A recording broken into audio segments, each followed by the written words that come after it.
I guess since I'm already up here, I'll just keep going. So bonjour tout le monde. Je suis le témoin de Sarah, comme vous le savez. Malheureusement, je vais parler en anglais. Donc, as many of you know, I've known Sarah for a long time now, almost 16 years in September.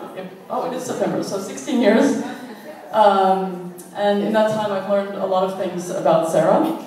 One of the first things that I learned about Sarah is that she's very creative.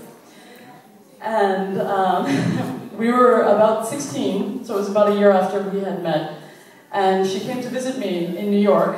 I had like a hard-won internship at a magazine there, and she came to my office.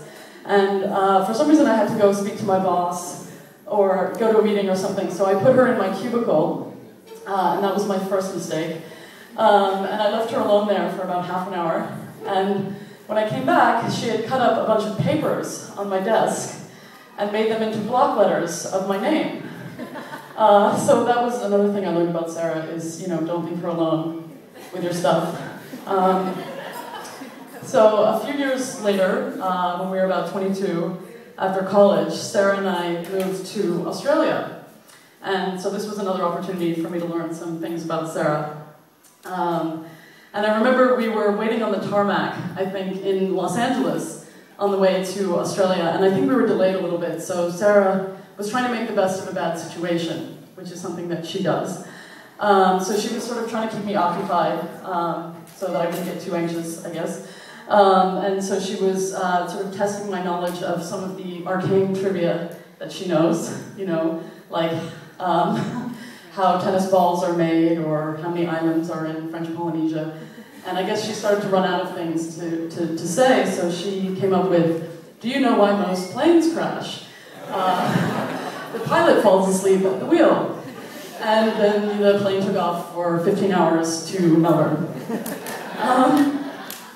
Another thing I learned about Sarah while we lived together in Australia for about 7 months was that she's very easy to be with. She used to wake me up after about six and a half hours of sleep in her very cheerful way, saying, "Uppity-buppity," and wonder how it was that my back didn't hurt from sleeping for so long. And she's also very frugal, so she would try to stretch our money and make sure that we split everything that we ate, including the ramen and the tins of beans. And if I ever said that I wanted to eat all of it myself, she'd be like, no, you don't want that. You just think you do. So I spent most of those 7 months starving and exhausted. But it is true that Sarah usually gave me the bigger half of whatever we split. So the reason I mention those things is that Sarah's sister-in-law recently asked Etienne what he loved most about Sarah. And he said, she's the most creative person I know. She always makes the best of a bad situation, and she's very easy to be with. And I knew when he said those things that he really understood her, and he loved her for the right reasons. But I also wanted to make sure that he really understood those things. So this is to Sarah, who is my left brain, and the person I love most in the world, notwithstanding blood relations, mom and dad.